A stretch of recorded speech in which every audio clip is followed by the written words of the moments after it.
Pakasipag talaga po mga kababayan ng ating Pangulo. Matik, lumipad agad papuntang Ilocos para mag-asikaso, sakluluan po yung kanyang mga kababayan doon. Yung ating mga kababayan sa Ilocos na nasalanta ng bagyong si Julian. Yan po yung ating hands-on talaga, yung ating Pangulo kasama si Congressman Sandro. Nag-inspection sila ng mga damage. Pati siyempre si Gobernador Mateo Manotoc, anak ni pamangkin niya, anak ni Senator Amy. Nagpapagang mga balita at pagtalakay sa mga isyu ng lipunan. Bulsa! Opinyon, banat at paglalantad sa katotohanan. Bulsa! What you see is what you get. You decide.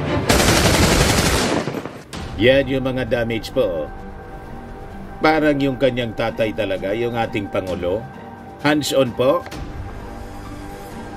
Kaya napakapalad natin na we have this kind of president, maasikaso sa ating mga mamamayan. Kaya yung mga paninira po ng mga nausog, hindi po tumatalab. Ngayon, kahapon, nag-rally. May Friday rally sila, People Power. As usual mga kababayan, mga invisible yung nandun. Ang pumunta po, 1 dosina na lang. Absent pa si Harry Roque kasi wanted siya. Ito yung nagpi-people power. 1, 2, 3, 4, 5, 6, 7, 8, 9, 10, 11, 12. 14 din pala. 14. Kasya lang sa isang jeep mga kababayan.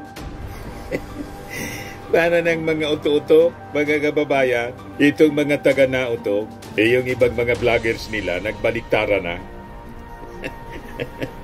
Bumalik sa ating Pangulong Bongbong, nag-away-away na sila.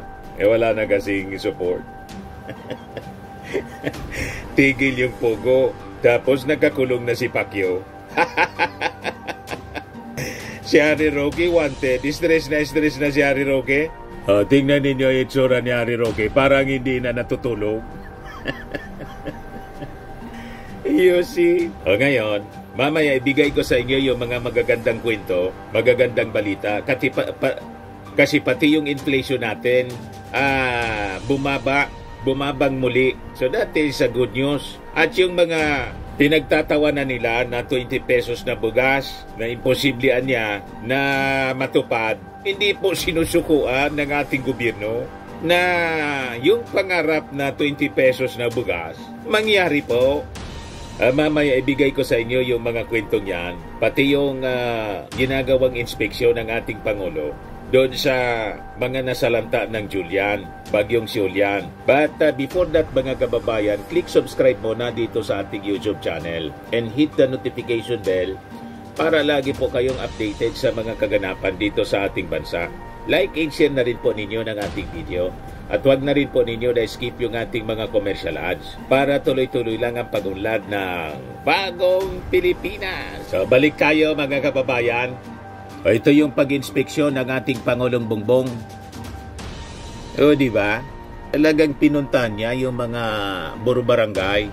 Yan ang presidente po. Hindi tulad ng vice-presidente na nandun nagpapatato. Pumunta ng Kalinga. Hindi man nagtrabaho, nagpatato lang at nagsayaw-sayaw. Sabi ko sa inyo, useless. Pero tingnan ninyo yung ating Pangulong Bongbong. Sige lang po ang trabaho. Hands-on talaga po. Yan ang leader po. Kaya tuwang-tuwa yung ating mga kababayan. We have a working president, napakasipag. Talagang personal niyang tinitingnan. Ito yung aerial inspection. Yan post niya mismo mga kababayan. As I flew over Ilocos Norte, it was hard not to feel the weight of the destruction caused by Typhoon Julian. I did, however, find comfort in seeing the spirit of bayanihan very much alive amongst our Kaka-Ilians. Kababayan siguro ibig sabihin ng Kaka-Ilians. The national and local government will work hard to speed up road repairs, rebuild flood defenses, and ensure that every family receives the help they need. Sa full story ng balitang yan, click subscribe muna dito sa ating YouTube channel and hit the notification bell para lagi po kayong updated sa mga kaganapan dito sa ating bansa. Like and share na rin po ninyo ang ating video. At huwag na rin po ninyo na skip yung ating mga commercial ads para tuloy-tuloy lang ang pag-unlad ng Bagong Pilipinas. Sa mga nagana po ng malinis and spacious fitness gym, pumunta lang po kayo sa aming Colossal Fitness Gym. We also offer Grab Car Rental with our brand new 2023 model ng Toyota Innova. We also accept booking for those who are planning to travel via PAL, Cebu Pacific, and other airline companies, local and international, and bills payment for Meralco Bills, Aleco Bills, PLDT, etc. Ang Colossal Fitness Gym is located at 3rd floor Security Bank Building, Lanco Business Park, Legazpi City, Albay. For inquiries, look for Gilon Maravillas, contact number 0966-802-0949. Yan po yung aming Innova. Lagi na pong matao sa amin.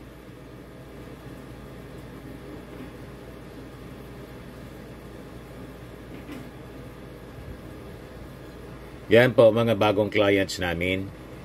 Napakaganda at colorful at napakalinis ng aming gym po. Pati mga foreigners po pumupunta sa amin, mga British tourist po sila dito sa Legazpi. Na-set up na rin po yung aming mga brand new gym equipment.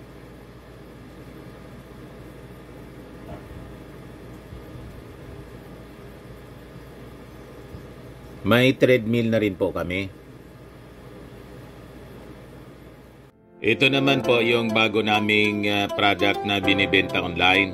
Eye Glow Serum, whitening po siya. Tingnan ninyo yung epekto sa aking anak na architect before and now. Yung mga inquiries po ninyo, dumiretso na lang kayo sa kanyang Facebook account, Riz Maravillas. Ito naman po, Firmax Firming and Lifting Cream. Pinapahid po sa mga pulses and affected area. Mainam po sa paninigas na mga kaso-kasuan. Ito naman po, Automax Radiant Serum. Sa mukha naman yung application, anti-aging po siya. You will look 10 years younger than your age. Sa mga cancer patients naman po, baka lang gusto ninyo itong itry. Neng siya red mixed fruit drink. Hindi mo po siya gamot, food supplement siya. Kaya lang, gawa siya mga kababayan sa goji berry. Yung goji berry may anti-cancer properties. O ngayon, yung mga inquiries ninyo, dumiritso na lang kayo sa aming messenger sa Facebook para masagot namin agad. Ayos pa? Ayos na ayos niya, Mr. Maravilla. Pinang ating Pangulong Bongbong Marcos. Yan aerial inspection po with Secretary Bunuan ng DPWH para makita kung ano yung kalagayan after the flooding. Silted na masyado po. Lahat na buhangin. Wala nang ilog, sabi ng ating Pangulo. Kasi silted na Kailangang i-dredge yan, mga kababayan. Kaya po talagang babaha kasi wala nang daluyan ng tubig Yung ilog, mga kababayan, lahat na buhangin Siyempre, mag-overflow siya. Wala nang madaanan yung tubig.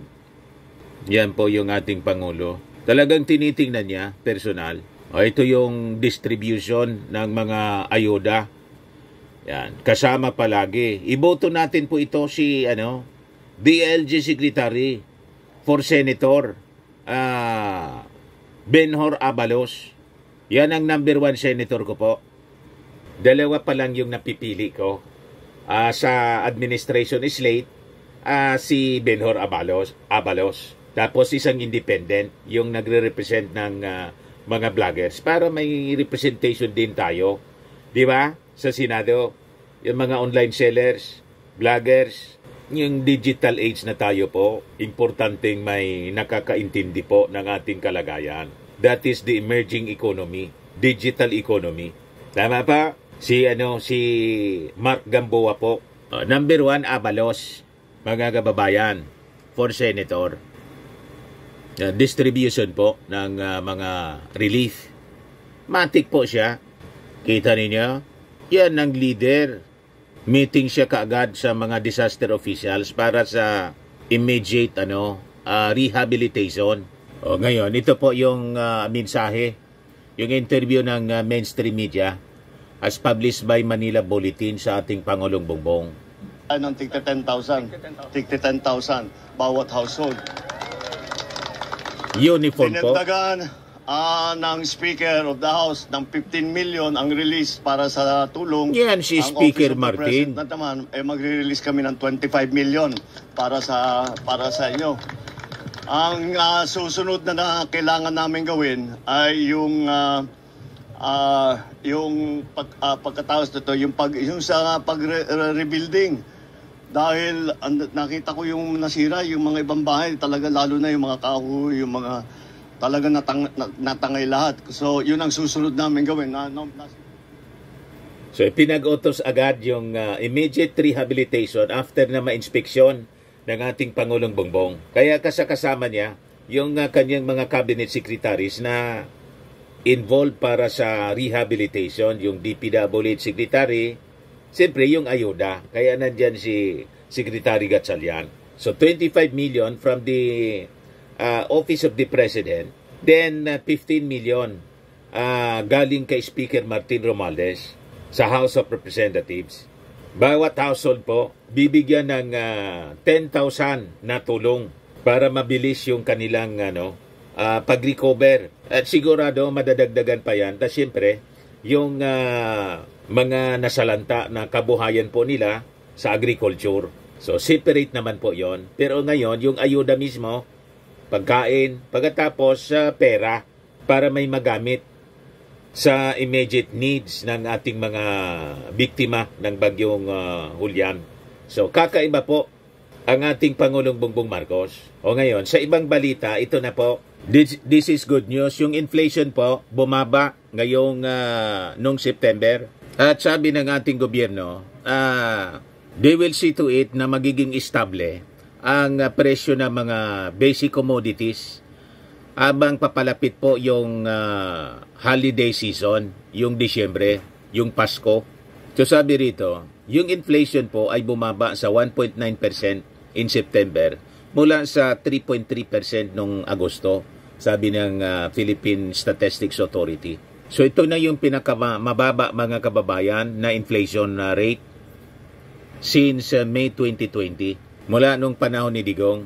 Kaya sabi ng ating Speaker of the House, ito anyang lower inflation rate ay dahil po sa implementasyon ng mga government programs at saka dahil sa tuloy-tuloy na bagong Pilipinas Servicio Fair na ginagawa ng ating gobyerno.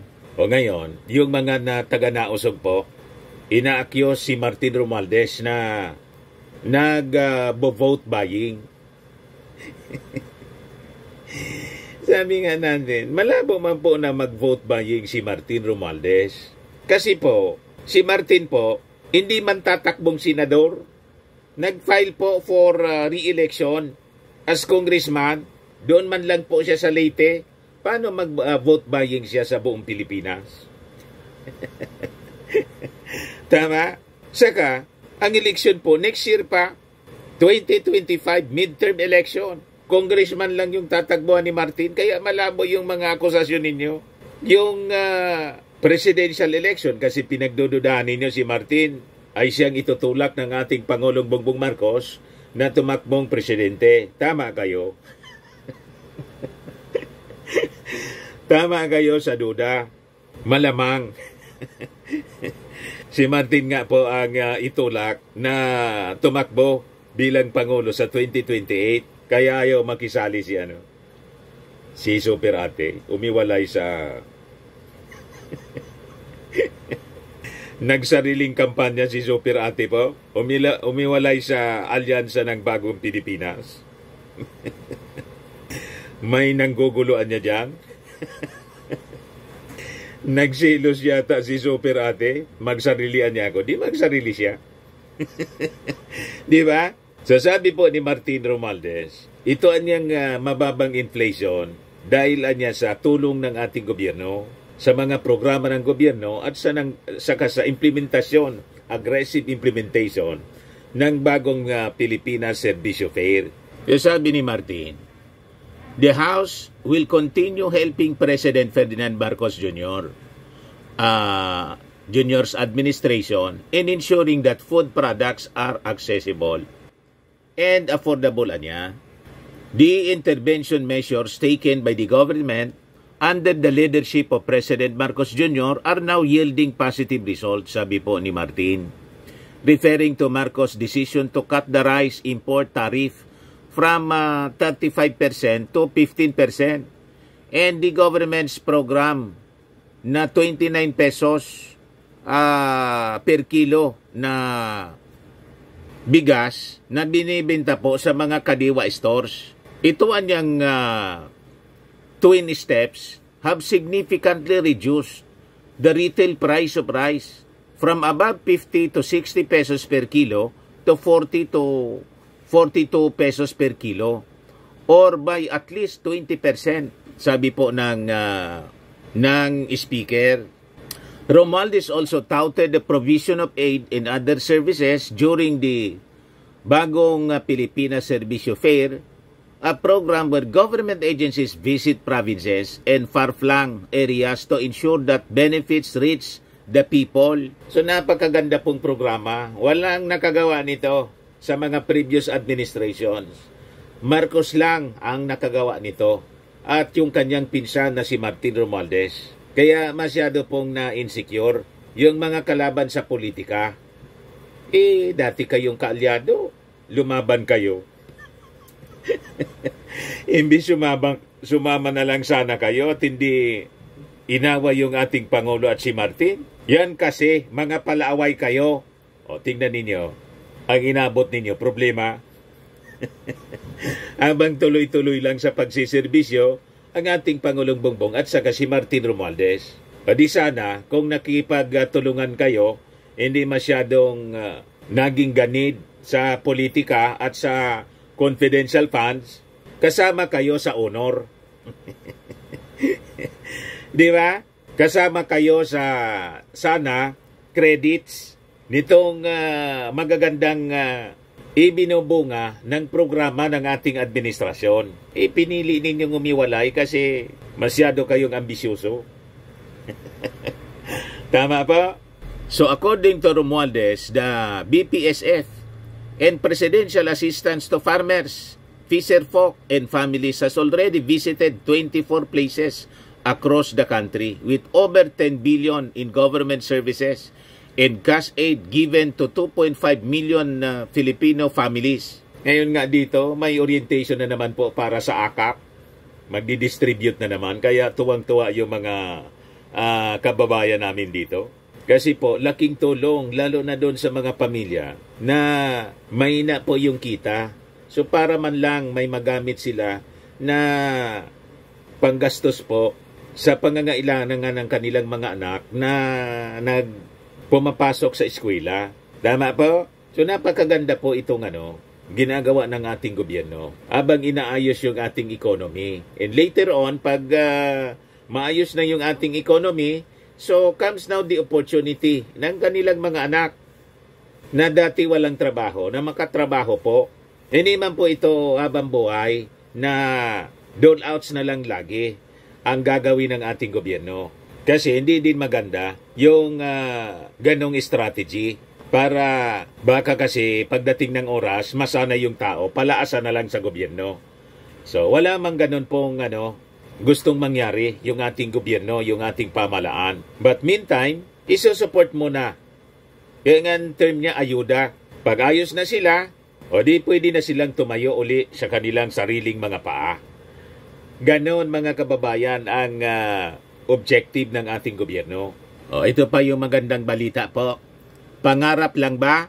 House Quinta Committee to chart path to 20 pesos per kilo of rice, sabi po ni Congressman Joey Salceda, yung aming congressman po rito na tatakbong gobernador. Madaling sabi, hindi po nakakalimutan ng ating administrasyon yung pangarap na i-reduce up to 10 pesos per kilo. Ay, 10 pesos. 20 pesos per kilo ng bigas. Si Digo nga po, sabi niya, i-reduce niya sa 7 pesos per kilo. Tapos yung 20 pesos na per kilong pangarap ng ating Pangulo, pinagtatawanan nila. Pero yung 7 pesos per kilo ni Digong na hindi man po nangyari, wala silang sinasabi. Ganon ang mga utak ng mga nausog. Talagang may tupak.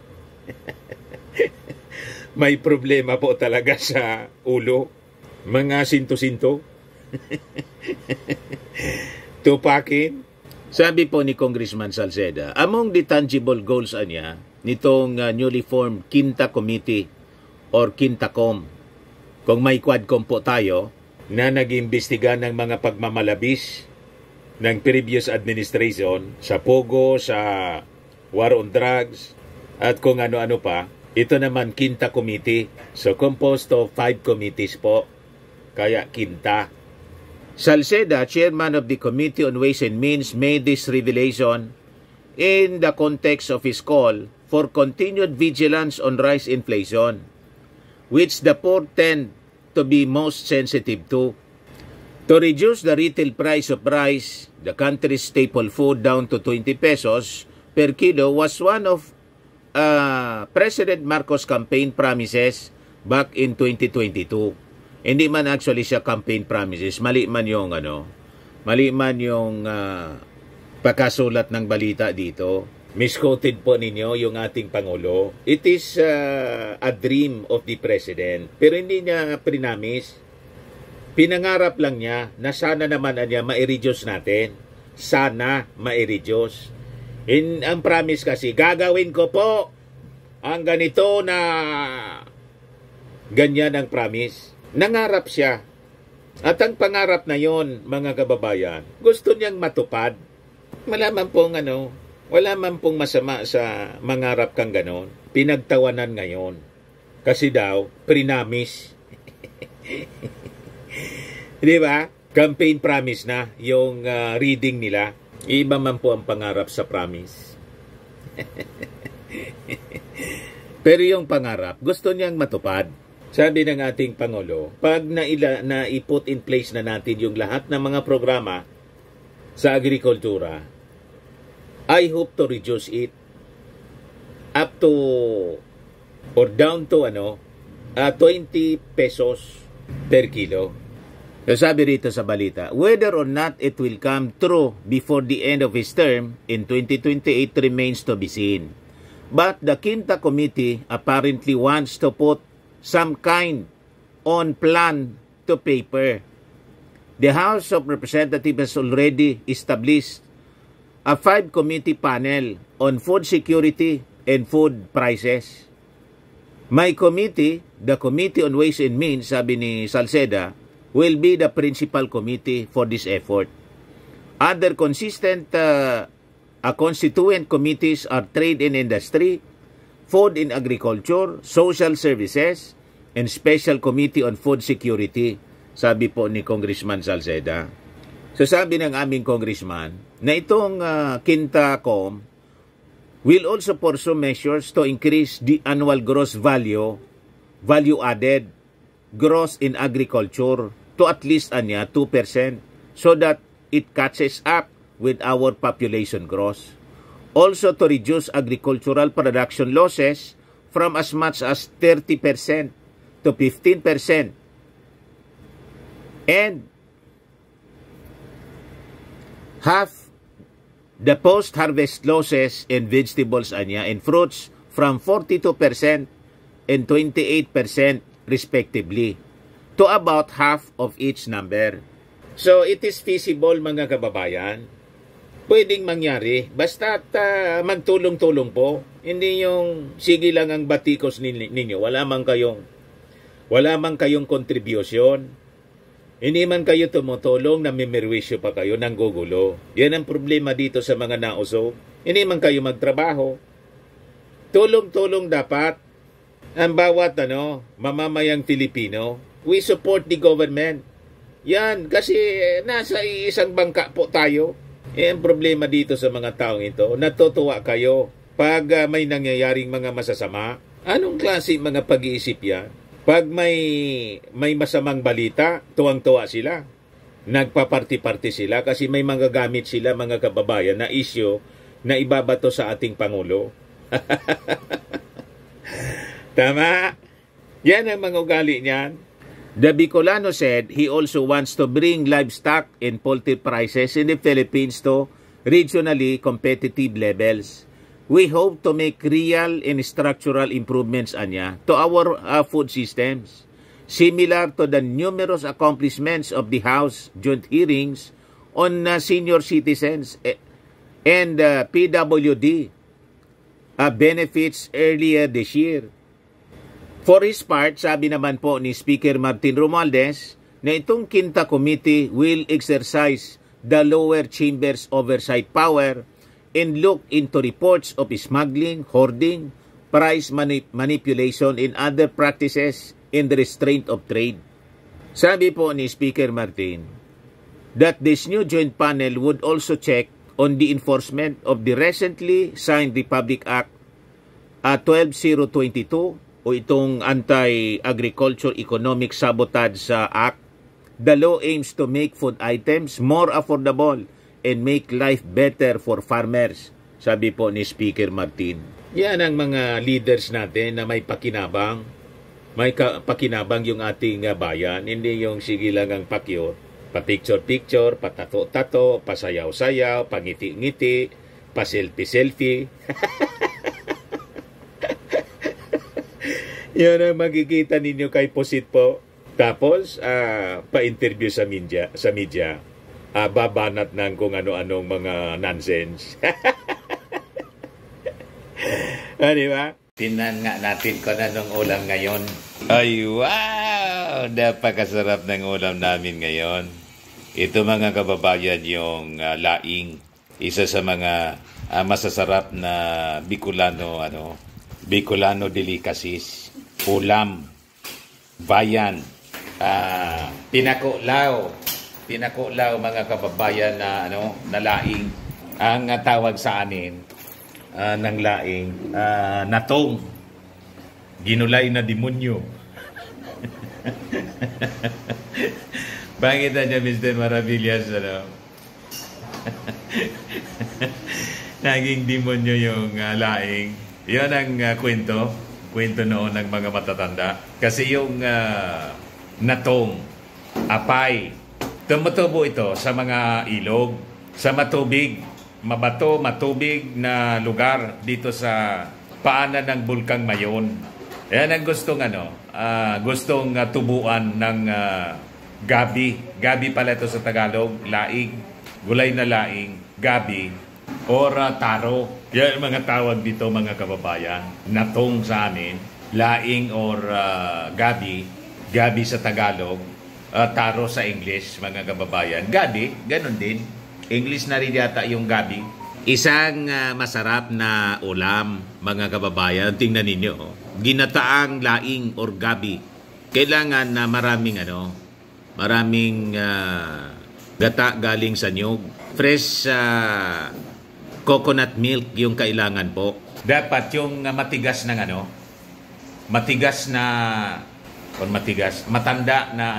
matandang nyug. Kasi yung coconut milk niya maganda. Pag medyo bata pang nyug, hindi maganda yung milk niya, yung coconut milk. As a result mga kababayan, hindi masarap yung gulay na laing or gabi. So tawag dito sa amin ito, pinalusag na gabi or laing. Yung ingredients niya, kailangan may bangot or sahog na konting meat. Yung karning baboy na kinat ng mga maliliit lang, cubes, para pampalasa po. At syempre, kaya lang hindi ito siguro, hindi ito nilagyan ng, yung ulam ko kanina, balaw, shrimp, pampalasa din yun mga kababayan. Usually, yung mga ipinagtitinda rito na gulay na laing, hindi pwedeng walang balaw, urabang, or shrimp po. Kaya lang, medyo may allergy yung asawa ko. Hindi siya makakain pa ganyan. Pag nilagyan namin ng urabang or shrimp. So madali lang, it's either mga kababayan sa kawali or sa kaldero. After na kumulo yung sabay na nga, yung iba, pinapakulo muna yung coconut milk bago ilagay itong taro leaves or gabi. Pati yung paklang, sinasama yung stem po ng gabi. Masarap yon, nakakapalambot. So yung preparation po, napakasimple lang naman. Kinikinit, hinihimay po ng pino para masarap. Then yung pagluto niya, mga several minutes lang, mga 10 to 15 minutes, luto na po siya. Ngayon, sinasabi ng iba, yung mga matatanda rito, dapat pag naggulay ka ng naghimay ka nito, kailangan yung dulo. Ito siya, di ba? Gabi leaves. Yung dulo daw, ito, tinatanggal namin ito nung ako'y maliit pa. Kasi sabi, pag sinama ito, makati siya. Makati sa lalamunan, sabi ng aking nanay. At saka po, pag niluluto siya sa kawali o sa kaldero, dapat hindi po siya bigbubukag ng grabe. Hindi po siya hinahalo ng grabe. Kasi yon nagiging makati sa lalamunan. Hindi man pala totoo yun. Kaya makati siya kasi yung ginugulay namin noon, hindi siya binalad, hindi siya yung pinatuyo muna. Dapat kasi pala yung preparation niya, patuyuin muna siya, tinutuyo muna siya, pinapaarawan, several days. Then pag tuyo na siya po, o ganito, yung mga nakikita natin, dried laing, tinitinda sa mall, pinapatuyo siya, ginagawa na siya, hinihimay na siya, tapos pag ganyan na po, hindi na siya makati sa lalamunan. At saka talagang may mga lahi, yung pulang gabi, pula yung paklang niya, yung stem.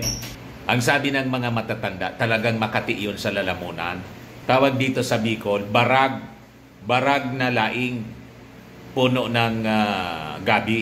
Ang mas mayumok or malambot at masarap siya, hindi makati, yung green yung stem, pero yung red yung stem, medyo makati daw yon. Pero sa amin, ginugulay namin kahit yung red yung stem. Basta't maayos yung preparation, masarap po. Ito siya, di ba? Tapos may kasama siya palagi na may luya siya, pampasarap po mga kababayan. Sa tandaan ninyo, ang pagulay nito, napakasimple lang. Ang mga sangkap, siyempre ricado, bawang. Bawang lang yung ginagamit namin dito. Tapos luya. Then yung gata. Sabay-sabay na namin siya na nilalagay sa kaldero, sa loob ng kaldero. Simple preparation. Napakasarap ng laing mga kababayan. Isa sa mga sikat or bantog na pagkaing Bicol. Pinifeature ko po sa ngayon para makilala naman ninyo ano yung mga pagkaing Bicol. Sayang, vlogger po akong Bicolano. Kaya hindi ko sa inyo maipakilala ano mga special na pagkain dito sa amin. Di ba? Alam ba ninyo yung scientific name mga kababayan nito na gabi or laing? Colocasia esculenta po. Yan pala yung scientific name nito. Kunting kaalaman para sa ating mga kababayan. At ito po ay excellent source ng dietary fiber and carbohydrates. You see? Na maganda po sa sa function, nakakatulong sa magandang function ng ating digestive system and can contribute to healthy weight loss. So maganda 'yon. Maganda ito mga kababayan, kumain kayo ng ulam na laing. Maganda sa ating kalusugan at masarap po siya. Yan po. At yung kasama sa ulam namin yung prinitong tuna. Magandang kombinasyon po ito. Rayado. Family ng tulingan po siya. Tuna, tulingan. Magandang kombinasyon na ulam sa laing. Masarap din nga po yung laing na bangutan. Pambangot, yung sahog, pangsahog, masarap din niya, masarap din na pangsahog sa laing po. Ginulay na laing, yung tulingan, nakakadagdag po sa lasa. Ayos po. So kain po tayo, mga kababayan. Lunchtime. Ayan po siya. Konting kanin lang po ako palagi. Tapos may atsara po kami. Oh. Thank you Lord Jesus sa aming pong pagkain ngayon na lunchtime. Bless this, O Lord, in Jesus' name. Amen. So, tikman natin kung tama yung timpla. Yan po.